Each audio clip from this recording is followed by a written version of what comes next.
The Honorable Fred A. Hartley, Jr., co-author of the Taft-Hartley Act, defends his book, Our New National Labor Policy, on The Author Meets the Critics. Here to do battle for and against Mr. Hartley's book are critics Merrill S. Rukeyser and Robert F. Wagner, Jr. But first, meet the peacemaker on these programs, your regular chairman, John K.M. McCaffery. Good afternoon, everyone. Probably no single legislation in recent times has aroused so much controversy as the Taft-Hartley Act, which was passed by the Congress last year in the face of the veto of President Truman. It's been the crucial issue in the presidential campaign this year, and there are many experts, even some pollsters, who feel the vote last week was largely determined by public reaction to the Taft-Hartley Act. In a minute, you'll meet the man who originated with Senator Taft this controversial labor law. But first, here's a sample of how two eminent authorities feel about Mr. Hartley's book, and I think feeling is the correct word, and the legislation which bears his name. First, the planning commissioner of the city of New York, son of the author of the Wagner Act and one of New York's most prominent liberal political leaders, Mr. Robert F. Wagner, Jr. Mr. McCaffery, ladies and gentlemen, I know before we indulge in our controversy here today that one thing we're certain of, that the sincerity back of Congressman Hartley's views cannot be questioned. However, his book entitled Our New National Labor Policy creates a sort of a dream world of labor relations, which is far removed from the turbulent realities of everyday life. The sweep of events since the dawn of the 20th century is given no recognition in the views and attitudes expressed in this book.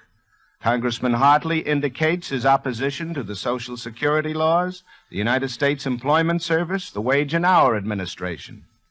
In view of the platforms of both the Democratic and Republican parties, it is clear that with respect to these matters, Congressman Hartley speaks for a very small minority of the American people.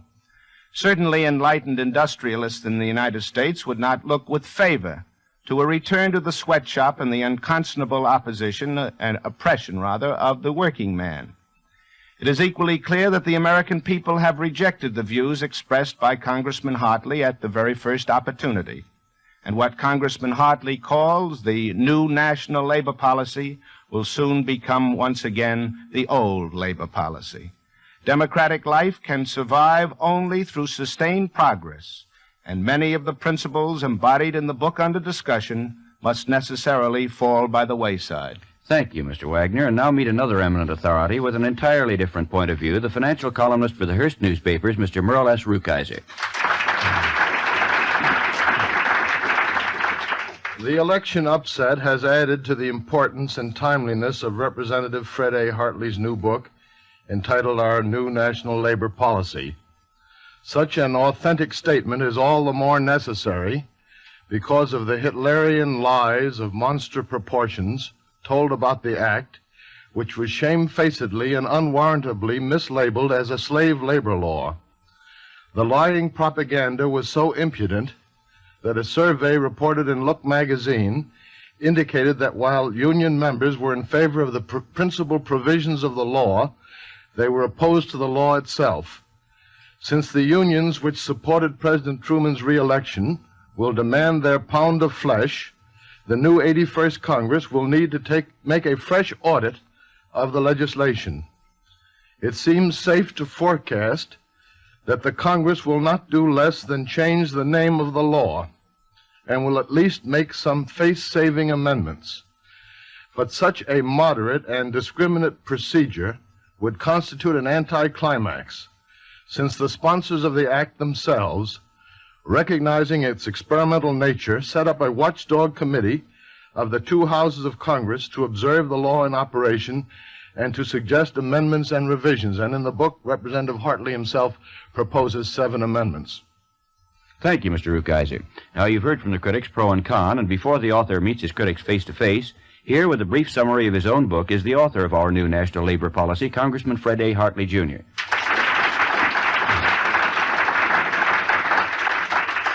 Mr. McCaffery and Mr. Wagner, Mr. Rukeyser, and ladies and gentlemen, my purpose in writing the book, Our New National Labor Policy, was to attempt to answer the many things that have been said about this law. I might say it's been called a great many things, and so have its authors. Mr. Green, the president of the American Federation of Labor, called it a slave labor law, and Mr. Phil Murray, the president of the CIO, called it a diabolical monstrosity. Well, I'll be very frank and tell you that the defense of this law has not been nearly as adequate as the criticism of the law. And what I have tried to do in writing this book was to tell exactly what we did, and in addition to that, to give students of government an inside story as to the procedures involved in the writing of a piece of legislation of this kind. I also want to make it perfectly clear that in this book I've tried to show that even its sponsors have not said that the Taft-Hartley law was perfect and should never be amended.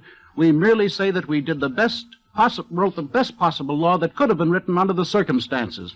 And I also contend in this book that in writing the Taft-Hartley law, we were in no way interfering with the legitimate functions of the labor movement. We were merely attempting to correct some of its abuses. But above either the selfish rights of labor or the selfish rights of management, we tried to take into consideration that which was in the public interest. And I'm satisfied that history will show that that is the kind of a job that we did in writing this law. Thank you very much, Mr. Hartley. Now, I think, Mr. Wagner, that both Mr. Rukeyser and Mr. Hartley have given you food for thought and perhaps some ignition for some powder. Well, of course, first of all, Mr. McCaffery, one of the interesting things, actually with my name being Wagner, is what Congressman Hartley had to say about some of the provisions of the Wagner Act.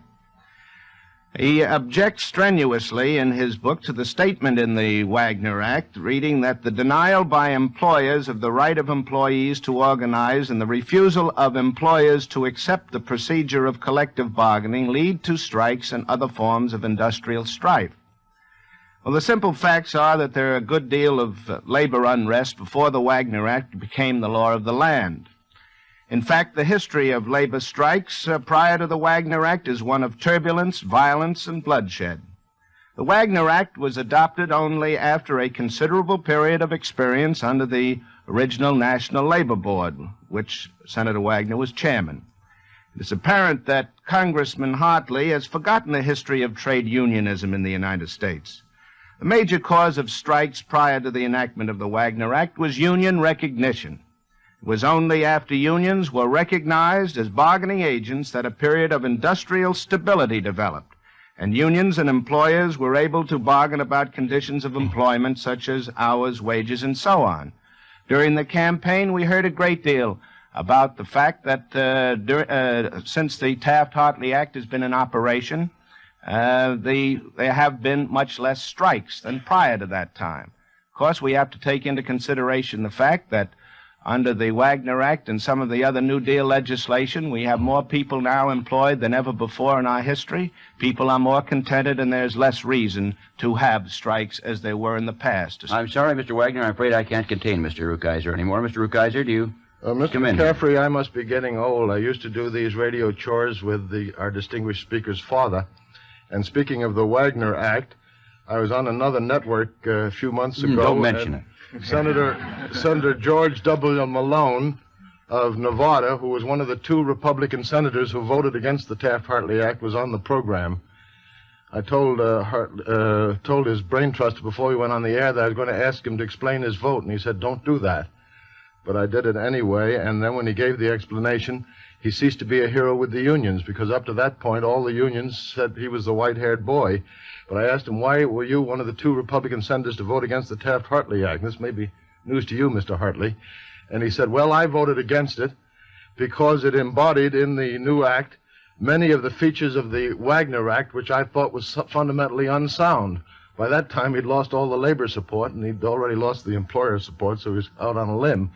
But he struck a note of truth. I think you're moving a little bit out on one, Mr. Rukeyser, but go ahead. Are you talking seriously or humorously?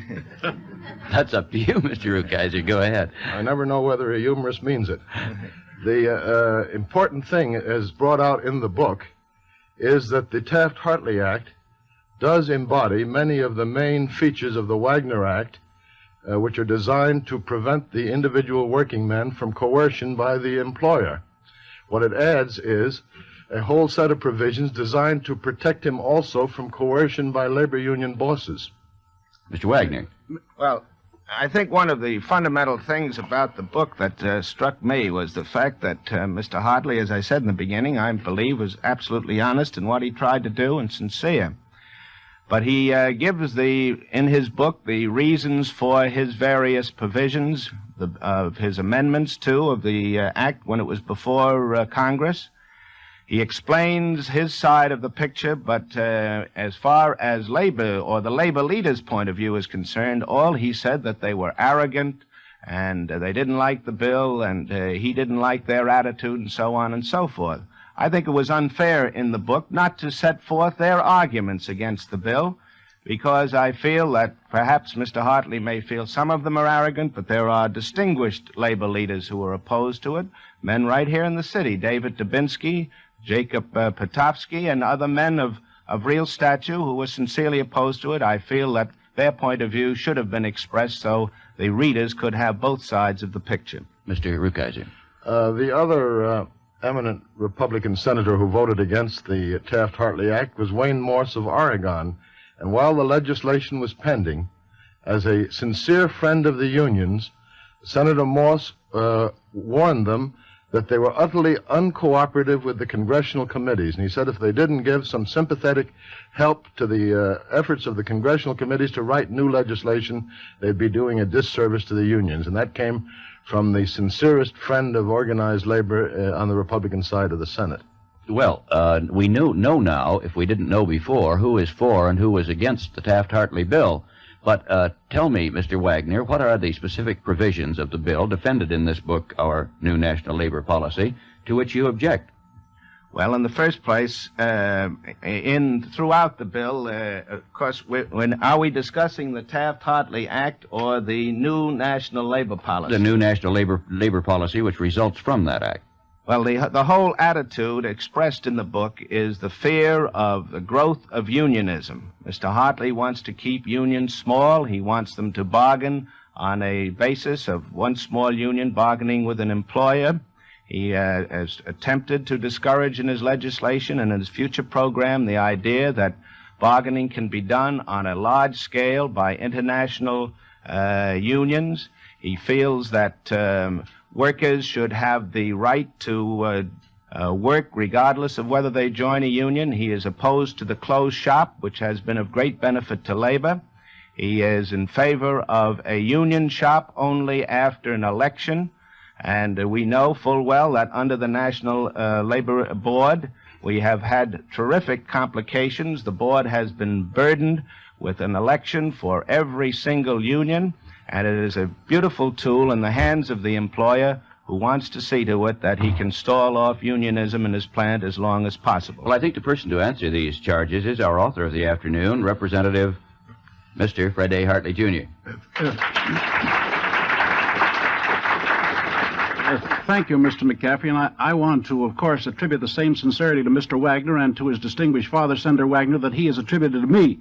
But there are some things that he has stated in connection with the book and in connection with the law which I would like to correct, because I find myself in complete disagreement with the statements he's made. Now, for example, I do not object to the preamble to of the Wagner Act reciting that the refusal of employers to bargain is a cause of strikes. But all we have done in the Taft-Hartley law was to add that not only are employers responsible for strikes, that there are labor leaders that will refuse to bargain and who are responsible for strikes. And I'll point one out right at the very moment. Out on the West Coast, Harry Bridges has tied up the entire West Coast shipping there in a strike that is in no way involved in a labor situation. It's a political strike against the Marshall Plan. And it's that type of strike that we're trying to deal with in the Taft-Hartley law.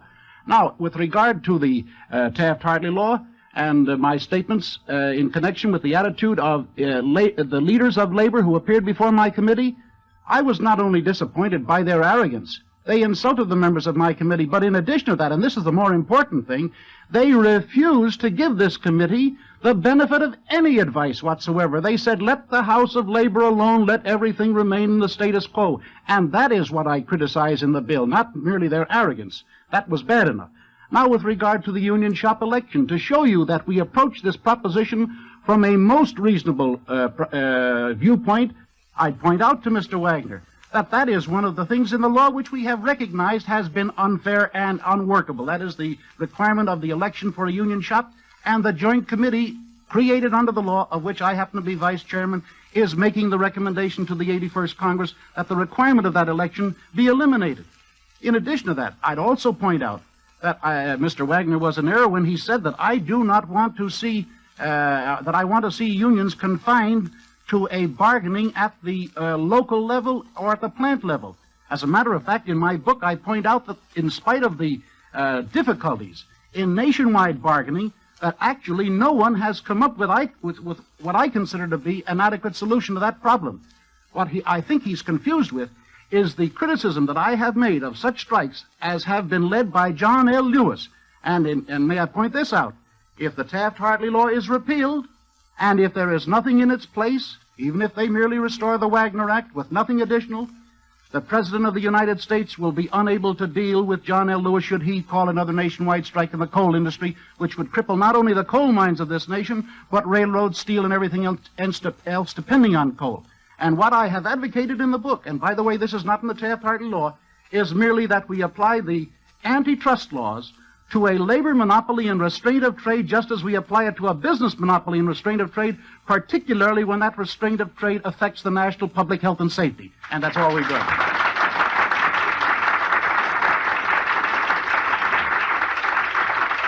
Mr. Wagner, you've been accused of distortion. Well, I think it's merely a question of approach. The whole atmosphere, as I say, of the book is that many of the things that have been done under the New Deal, including their labor legislation, are wrong. Mr. Hartley, as I said, is sincere in his opposition. He is, I think, even in his book, if this is true, not true, Mr. Hartley, you can correct me, he was the only one recorded in the House in opposition to the Wagner Act when it was originally passed. Is that true? That is true, and I've said so in my book, and may I point out why. I felt that certain provisions of the Wagner Act were inequitable. For example, in your dad's bill, in your dad's original law, coercion applies only to an employer. It can't apply. There was no definition of coercion applying to a labor leader. And in order to qualify to offer the motion to recommit the bill with instructions to apply the definition of coercion to a labor leader as well as an employer, I had to qualify in that manner. But may I say that as far as some of the other legislation, you mentioned, I think you inferred that I was opposed to the wage hour legislation and Social Security. I am not opposed to them. I voted for both of them, but I have disagreed vigorously in their administration. And may I add, too, that my criticism of the Wagner Act is not so much in the manner of the way the law was written, but as it was administered. Mr. Rukeyser? I'm here not to represent either the Republican or the Democratic side of the Congress. There's too much politeness and too much Alphonse and Gaston sincerity. I think that the great error and the great curse of the Wagner Act was that after it was passed as an experimental piece of legislation, they held it was sacrosanct and above amendment, and the superior point of the Taft-Hartley Act was that they didn't make that same attempt to freeze it, even if they had won the election, but they'd set up a joint committee to watch it and to revise it, and it was designed to correct the error of the Wagner Act of setting up a double standard of morality, treating the unions as inviolable and treating the management as bad. There's nothing good or bad about corporations. Some corporations are good and some are bad. Same is true of unions. And the attempt in the Wagner Act to make it appear that the unions can do no wrong was sheer nonsense and sheer effrontery.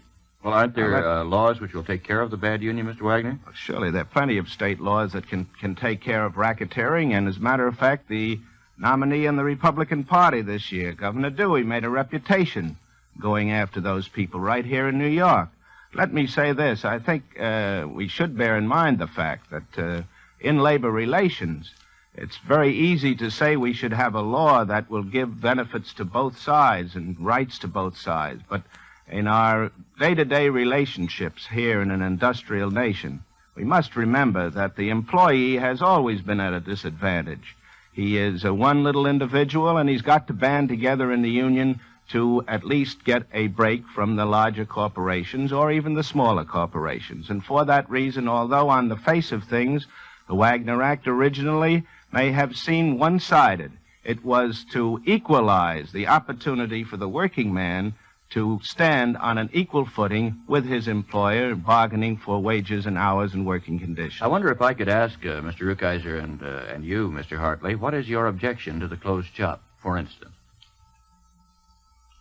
My objection to the closed shop is that I don't believe any man, before he can get that job, should be required to be a member of the union. Well, then, will you answer me this question, Mr. Hartley? How is it possible for a union to maintain its contract with an employer if they do not have a closed shop, if they do not have control of the very people for whom they are contracting? Very easily.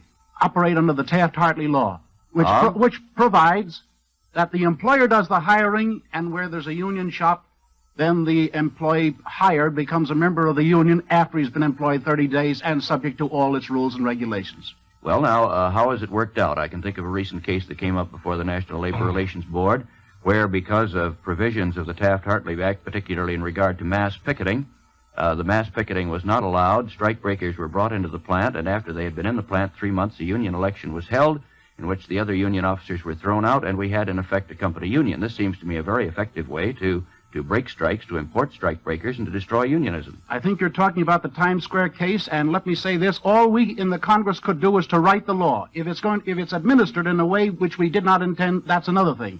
And may I say, but a law which can be administered so badly as that, Representative Hartley, seems to me to leave some room for improvement Definitely, and let me make my position perfectly clear on that point. I do not approve of, for example, permitting strike breakers to come in and take the jobs away from strikers and then give them the right to vote, whereas the strikers are given no right to vote in the election. And that has happened, has it not? In only one case, the Times Square case. But let me say this, when we get back to this question of mass picketing and the use of force and violence in the conduct of a strike, I have no desire to interfere with the fundamental right that every worker has to strike.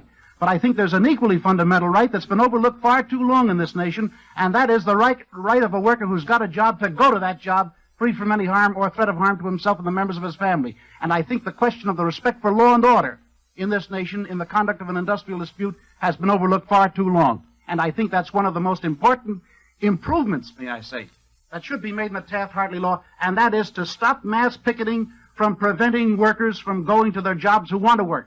By what stretch of the imagination has labor over other segments of our society the right by physical force and violence to keep a person from going to his job?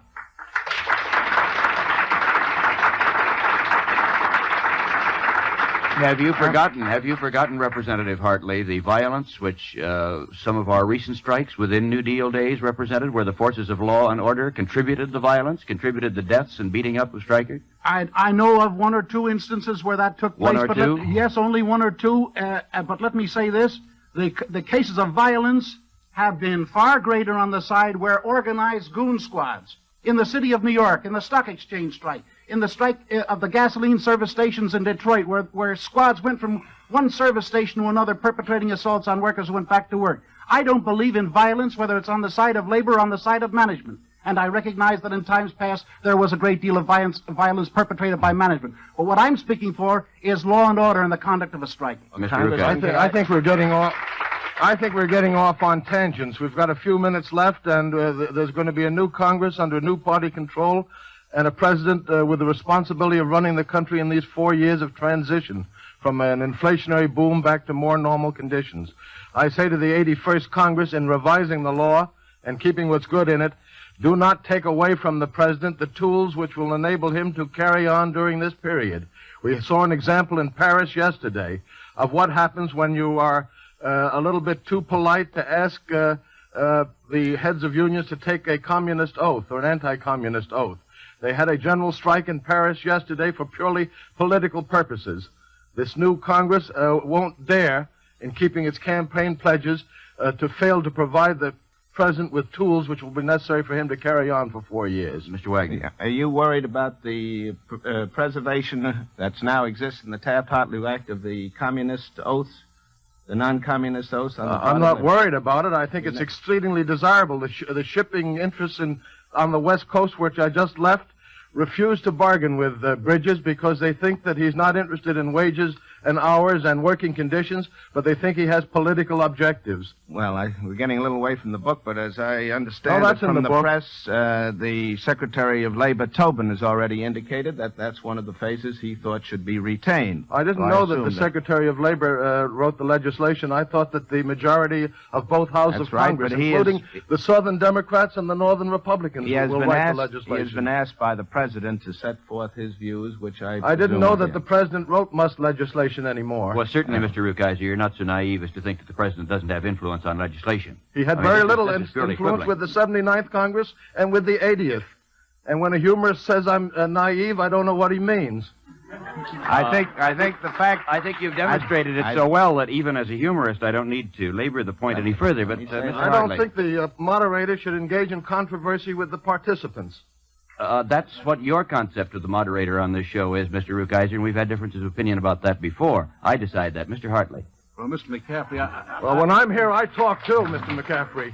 Well, Mr. McCaffery, I'd just like to say this. I recognize that the President has probably scored the greatest personal victory that any man has ever scored in a political campaign. But I'd also ask you to keep in mind this, that while that was a great personal victory, it was by no stretch of the imagination an avalanche or a landslide. It was the closest presidential election since 1914, some 34 years ago. And I would remind you that 235 members of Congress who voted not once to make the Taft-Hartley law, bill the law of the land, but 3 times have been reelected to Congress.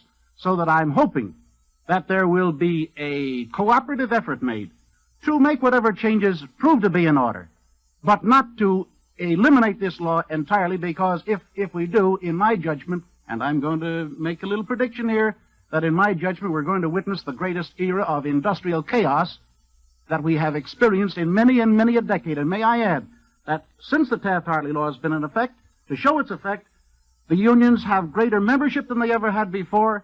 They have the best contracts they ever had before. And in addition to that, there have been fewer strikes since the Taft-Hartley law has been in effect than there were, and I say this with all due respect, during the first 4 years of the Wagner Act. Mr. Wagner. Well, of course, Congressman Hartley expressed then, as he did express in his book, that we would have chaos if we went back to the old days of the Wagner Act. Well, the history will have a difficult time to prove that we've had chaos under the Wagner Act. The unions made the greatest strides. We were developed into a great industrial nation, and during the war, with labor and industry cooperating and acting under the Wagner Act, we were able to make this country the arsenal of democracy. So I don't think we've got a great fear as to what will be done if we go back to the Wagner Act. We're not going to have economic collapse and social collapse here in this country. Well, now, Mr. Hartley, certainly prediction has come into disrepute in recent weeks. But would you, in terms of your book, Our New National Labor Policy, care to make a prediction about how much of this is going to be retained, incorporated into our new policy, and how much you think will be changed either through the exigencies of political life or through a feeling on the part of the country? First of all, I'd like you to keep in mind that I made that suggestion on the premise that the 81st Congress would do what Mr. Truman has said without qualification, and that is repeal the Taft-Hartley law. He's made no statement that there would be any new legislation to follow it. Now, in my judgment... Yes, that's what I'd like to know. Will there be something to fill this? I believe there will. For example, I'm satisfied, or I think there's a strong possibility that they will repeal the Taft-Hartley law to get to dispose of the names Taft and Hartley, and that's all right with me. Then they may reenact the Wagner Act and take some of the provisions of the Taft-Hartley law, which have proved to be good, even to those who are calling it all sorts of names.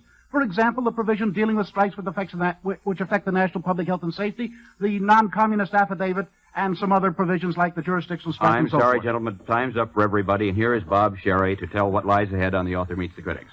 Next week, The Author Meets the Critics is pleased to announce its guest author will be Representative Saul Bloom, who is to be chairman of the Foreign Relations Committee in the 81st Congress. His book, The Autobiography of Saul Bloom, is a characteristically American story of a man who went to work at the age of 6 running errands in a factory and ultimately became the confidant of 3 presidents and an outstanding political figure of our time.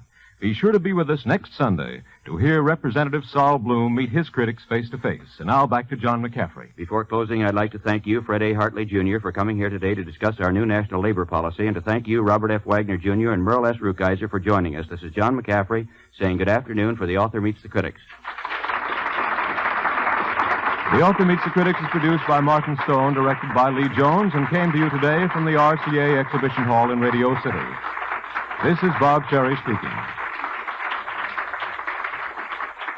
This is NBC, the national broadcasting company.